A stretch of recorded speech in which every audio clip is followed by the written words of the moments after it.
बिस्मिल्लाहिर्रहमानिर्रहीम, अस्सलाम वालेकुम। मेरा नाम सैयद फैसल शकील।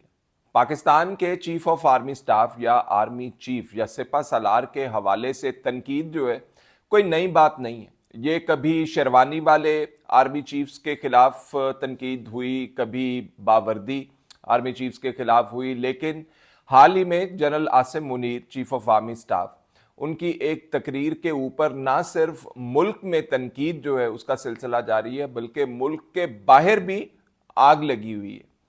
इंडिया के हवाले से बात करें तो उन्हें जनरल आसिम मुनीर साहब की तकरीर बहुत चुभ रही है, जिसके अंदर उन्होंने दो कौमी नज़रिए के हवाले से बात की। इसके अलावा जो अंदरूनी तनकीद है army chief general Asim Munir साहब के हवाले से, वो सोशल मीडिया से लेकर सियासतदानों तक जो है उसका दायरा कार वसी दायरा कार है। मौलाना हिदायतुर रहमान साहब का आप नाम लें, या सोशल मीडिया के ऊपर बीबीसी के मोहम्मद हनीफ साहब की पंजाबी वाले व्लॉग की अगर आप बात करें तो उसमें तनकीद के पहलू बहुत अयां नज़र आते हैं। अच्छा, अब जो एक तनकीद जो सोशल मीडिया पर ही हुई और एक ऐसे सोशल मीडिया के प्रोग्राम के ऊपर हुई जिसमें मेहमानों को लिया जाता है और उनसे बातचीत की जाती है, उसमें तो हदूद ही पार कर दी गई।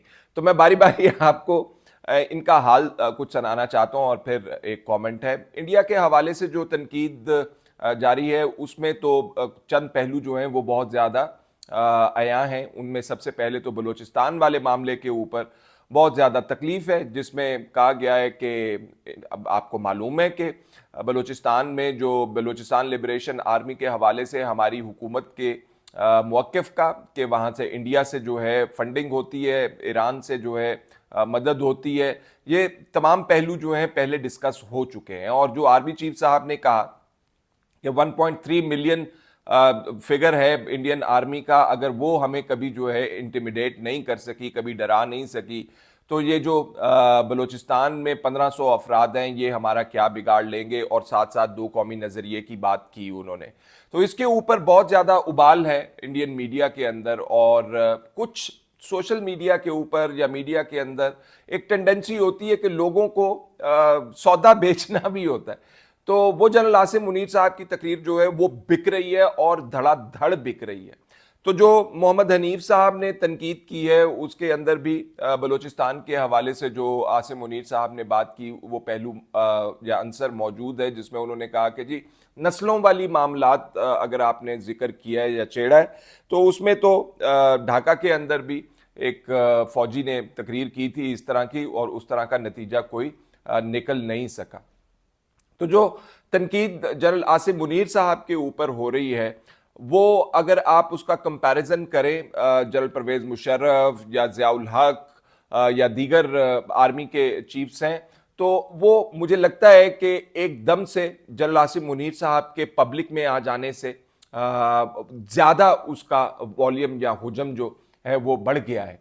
जनरल आसिम मुनीर साहब ने खुला के जो बातें की हैं उसके अंदर मुल्की सूरत हाल, ख़ास तौर पर दहशत गर्दी वाले मामलात, बलूचिस्तान वाले मामलात, इंडिया के हवाले से मामलात, वो तमाम तर मिल के जो है वो एक बड़ा महाज उनके खिलाफ बनता हुआ नज़र आता है। तो जो अब आसिम मुनीर साहब ने बातें की हैं, एक तो उसका फॉलो अप जो है वो बहुत ज़रूरी है, और दूसरा जो तनकीद की जा रही है उसके ऊपर क्या किसी किस्म की स्टेटमेंट आईएसपीआर से भी आएगी या नहीं आएगी, बहरहाल ये बाद की बात है। लेकिन हाल ही में जो लेटेस्ट जो तनकीद का पहलू है जनरल आसिम मुनीर साहब के हवाले से, उसका ताल्लुक मौसम से भी जोड़ दिया गया। और एक तो सोशल मीडिया के ऊपर मैसेजेस बहुत ज़्यादा गर्दिश कर रहे थे कि आर्मी चीफ साहब ने जो आयात का जिक्र किया है वो आयात उन्होंने मिक्स कर दिया है, दो आयात को जिनके मिलते जुलते नाम हैं, और इस हवाले से भी बहुत ज़्यादा हो रहा है। और जो बीबीसी के मोहम्मद हनीफ साहब हैं वो तो कह रहे हैं कि ऐसे जर्नैल जो हैं उनसे तो डर लगता है कि जो स्पीच भी कर रहे हों, जो फौजी अंदाज में धमकियां भी दे रहे हों, और साथ साथ जो है अदीब बनने की भी कोशिश कर रहे हों। तो बहरहाल ये उनका नुक्ता नज़र है। लेकिन जो सोशल मीडिया के प्रोग्राम के अंदर बातचीत की गई उसके अंदर तो रैशनल या किसी किस्म का रीज़न जो है उसका ताल्लुक आपको नज़र नहीं आता। फॉर एग्ज़ाम्पल ये कहना کہ جنرل عاصم منیر صاحب کی ادھر سپیچ جو ہے ختم ہوئی، تقریر ختم ہوتے ہی اللہ تعالیٰ نے ژالہ باری کر دی اور اسلام آباد کے اندر لوگوں کا بہت زیادہ نقصان ہو گیا اور اللہ تعالیٰ کو یہ پسند نہیں آئی. تو یہ خاتون ہیں جنہوں نے یہ بات کی ہے. اور ساتھ ساتھ دوسری بات جو انہوں نے کی کہ مثال انہوں نے دی کہ حضرت موسیٰ جو تھے وہ اللہ تعالیٰ سے بات چیت کرتے تھے اور ان کو کہا گیا کہ دیکھو اب تم سنبھل کے بات چیت کرنا کیونکہ اب تمہاری والدہ جو ہے وہ اس جہان میں نہیں رہی ہیں، اس دنیا میں نہیں رہی ہیں، تو اب تمہیں کیئرفل ہونا پڑے گا. تو سوال یہ پیدا ہوتا ہے کہ کیا جو مسلمانوں کے حوالے سے دنیا کے اندر مظالم ڈھائے جا رہے ہیں، کشمیر کا معاملہ ہو جائے، فلسطین کا تازہ ترین مثال ہو جائے، 50,000 سے زیادہ لوگوں کو وہاں پہ شہید کر دیا گیا ہے، اس کے اوپر تو ہمیں اس قسم کی کوئی عذاب نظر نہیں آتا. تو جنرل عاصم منیر صاحب کے حوالے سے اگر ان کی سٹیٹمنٹ کیا اتنی ہی خوفناک تھی کہ جس کی وجہ سے اسلام آباد کے اندر توڑ پھوڑ ہو جاتی، ژالہ باری ہو جاتی اور کروڑوں روپے کا، اربوں روپے کا نقصان ہو جاتا. تو ہمیں بحیثیت مسلمان جو ہے وہ اپنی کچھ اقدار کو سیدھا رکھنا پڑے گا. ان کے اندر اس طرح کے جھول مناسب لگتے نہیں ہیں کہ اگر آپ کے اوپر کوئی مصیبت آ رہی ہو تو اس کا تعلق فوراً اللہ تعالیٰ کے آپ عذاب سے جوڑ دیں. میں معذرت کے ساتھ، بہت ادب کے ساتھ یہ کہنا چاہتا ہوں کہ اس طرح کی مبالغہ آرائی سے باز رہنا چاہیے. حادثات جو ہیں وہ غلطی کی بنیاد کے اوپر ہوتے ہیں، حادثات جو ہیں وہ انسانی جو انٹرفیرنس ہے اس کی وجہ سے ہوتے ہیں. اب دنیا کے اندر جو گلوبل وارمنگ کا سلسلہ جاری ہے اس میں پاکستان کا کتنا حصہ ہے، کتنا حصہ نہیں ہے، وہ تمام لوگ جانتے ہیں، بہت مائنر سا حصہ ہے. تو جو مین میڈ ڈیزاسٹر ہے، جو آدمی کی وجہ سے اس کے اوپر عذاب آ رہا ہے، عذاب تو نہیں کہنا چاہیے، یا پرابلمز آ رہی ہیں، اس کو اگر آپ تعلق اللہ تعالیٰ سے جوڑ دیتے ہیں تو یہ میرا نہیں خیال کوئی معاملات کوئی اچھی طرف آپ ان کا رخ لے کر جاتے ہیں. اسی طرح روزانہ کی، روزمرہ کی معاملات کے اوپر اگر آپ بات کرتے ہیں، کسی غلطی سے کسی کا ایکسیڈنٹ ہو گیا، کسی کی ٹانگ ٹوٹ گئی، کسی کی جان ٹوٹ گئی، تو جوڑ دیں اللہ تعالیٰ کے عذاب سے. ہسپتال کے اندر لوگ غلط ٹریٹمنٹ کی وجہ سے مر جاتے ہیں، جوڑ دیں اس کا تعلق اللہ تعالیٰ کی وجہ سے. تو آپ اپنی غلطیوں کو اللہ کے عذاب سے مت جوڑیں. مجھے نہیں سمجھ آتی کہ یہ لوگ کہاں سے بات کرتے ہیں، کیسے بات کرتے ہیں، ان کے عقائد کیا ہیں.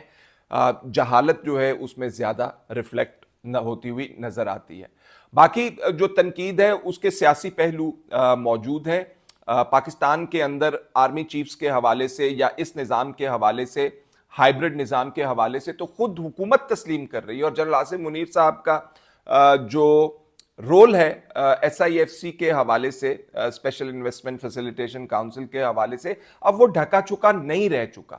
اگر خود حکومت یہ بات کر رہی ہے کہ جناب عالی کہ فوج جو ہے وہ ملک کی ترقی کے اندر یا معیشت کے اندر سر فہرست ہے اور اس کا رول بہت اہم ہے، تو پھر آپ کو ایکسیپٹ کرنا پڑے گا کہ ہاں یہ ایک نظام ایسا ہے جس میں مل کے کام کیا جا رہا ہے. اور اس کی یہ پہلی دفعہ مثال نہیں ہے. اگر آپ پی ٹی آئی کا دور اٹھا کے دیکھیں تو اس کے اندر بھی عمران خان صاحب لڑائی سے پہلے جمہوری جرنیل گردانہ کرتے تھے general chief of army staff, then general chief of صاحب باجوہ صاحب کو.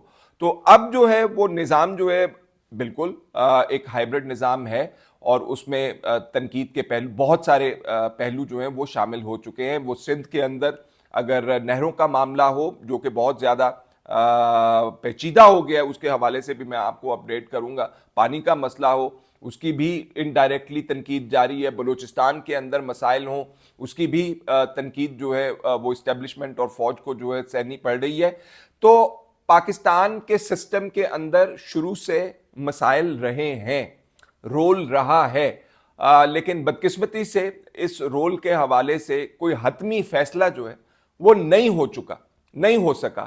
تو اگر آپ اس میں تلاش کریں گے، غلطیاں تلاش کریں گے یا مورد الزام ٹھہرانے کی بات کریں گے، تو پھر آپ خود دونوں حصے یا دونوں سائڈز یا ڈیوائڈ کے اکراس جو ہے آپ کو دیکھنا پڑے گا کہ سویلین سائڈ کا کیا رول رہا ہے اور فوجیوں کا کیا رول رہا ہے، خاص طور پر ان ڈکٹیٹرز کا جنہوں نے پاکستان کے اوپر شب خون مارا. تو فی الحال اتنا ہی، اجازت دیجیے، اللہ حافظ.